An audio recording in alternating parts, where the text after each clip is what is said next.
вам, что медицинская статистика гласит, самая частая причина отравления дома и в квартире – это угарный газ.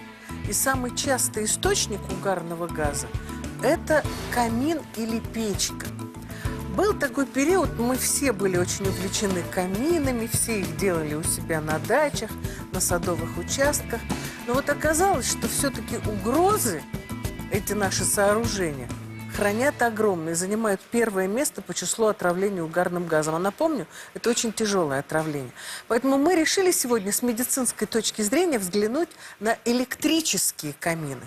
Потому что они вообще лишены угарного газа, его просто не будет.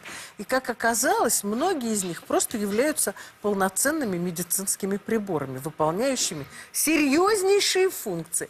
Поэтому я попрошу, чтобы нам сейчас все разновидности, ну не все, конечно, а какие-то основные разновидности электрических каминов вынесли сюда, а мы вам о них расскажем.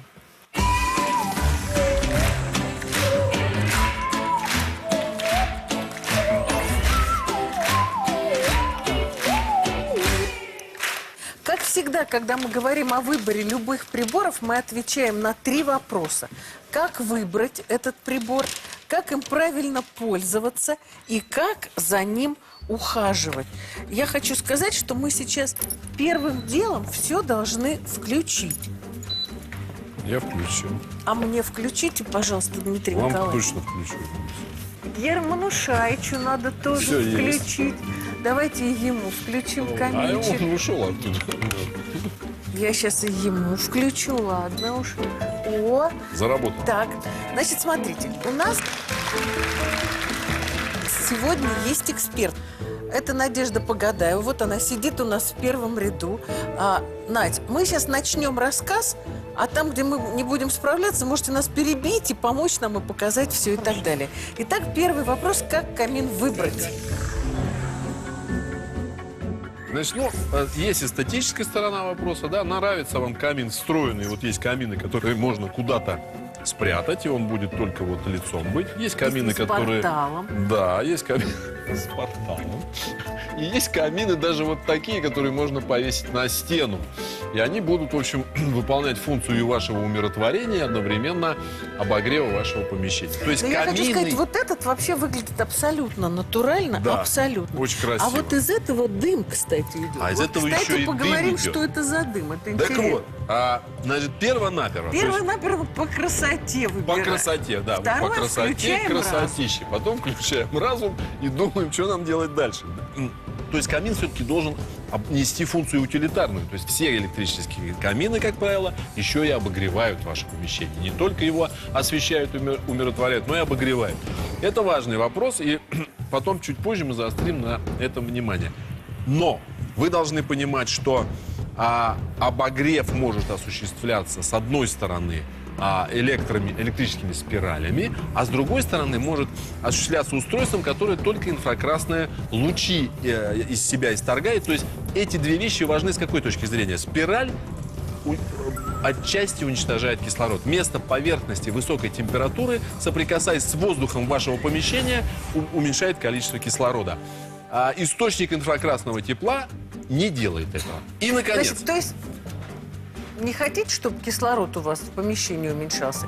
Выбирайте инфракрасный камин. Это первая разновидность. Вторая. Про вот, дымок. посмотрите, дым идет, валит, прям валит. Как будто там действительно что-то происходит, и огонь, и даже дым. Дым это на самом деле это вода, это пар. То есть камин сочетает в себе функции обогревателя помещения и увлажнителя этого Что уж помещения. вообще невозможно при обычном камине. Дмитрий Николаевич, Надю звать или вы справитесь? Я Вот она попробую, следит, да, выучили давайте. вы урок или нет. Давайте Вот. достанем прям эту колбу. Здесь есть вот такое, смотрите, устройство. То есть Здесь дымок вода. это пар. Это устройство очень просто обслуживается, наливается вода, потом помещаете сюда, и есть кнопочка, которая эту функцию включает. Включает и отключает. Итак, и свет, и тепло, и в дым Что и суть пар. блага. Что суть То блага. есть красота, тепло и увлажнение Я воздуха. уже захлебнулся. Я считаю, что вот это от вообще восхищения. полноценный медицинский прибор, суперувлажнитель. А там на И, стене. наконец, красота Да. на стене. Красота на стене, оттуда идет тепло, вы видите мерцающий огонь, и там раздается музыка. На самом деле это огромный музыкальный центр с колонками, который еще и услаждает ваш слух. Надя не выдержала. Да. Как мы тут тикаем. Надюш, включите нам наш музыкальный центр.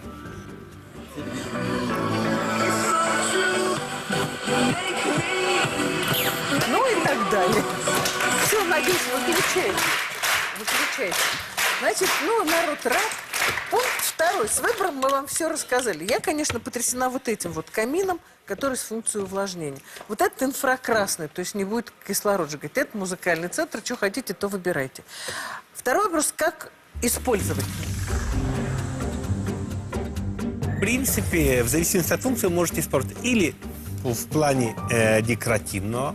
Это первое, легкое освещение. Второе, если вы хотите использовать его как обогреватель, то примерно такой камин обогревает площадь от 20 до 25 квадратных метров. И если... Такой камин, а каждый из этих каминов, любой электрический, рассчитан на 25 квадратных метров, на комнату большую. И если есть увлажнитель, естественно, вы можете и увлажнять с помощью этого воздух. У меня дома вот примерно такой камин, и на самом деле он обогревает большую комнату. Я еще хочу добавить, что этот камин имеет примерно такое же, я не знаю, какое-то слово сказать надо, физическое. Короче говоря, он может стоять с любыми приборами рядом, потому что он сам не нагревается. Поэтому в этом смысле он абсолютно безопасен. Если вы обогреваете комнату, такой камин употребляет примерно в 2-3 раза энергии больше, чем если он используется только в декоративных целях. Мы ничего не поняли, что он сейчас сказал. Энергии. Переводи. Если Электрической. включим его на обогрев, энергии в 2-2,5 раза больше, разумеется, будет расходоваться, чем если мы просто будем созерцать Декоративно. языки пламени. Да, кстати, у них у всех потрескивают дрова. Так кто хочет треск без обогрева, энергии потратит в 2 раза меньше. И последний вопрос. Как за этим камином ухаживать, особенно с функцией увлажнения?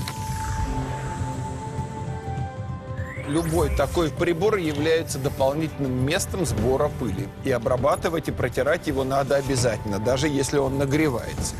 И, конечно же, когда мы имеем вот парогенератор и емкость для воды, ее надо обязательно, рекомендуется хотя бы раз в месяц доставать, полностью промывать и прочищать, поскольку даже при том, что там температура высокая, микробы будут образовываться. Гигиена. Значит, воду, колбу промываем, все остальное протираем угли щеткой. Все. Здорово жить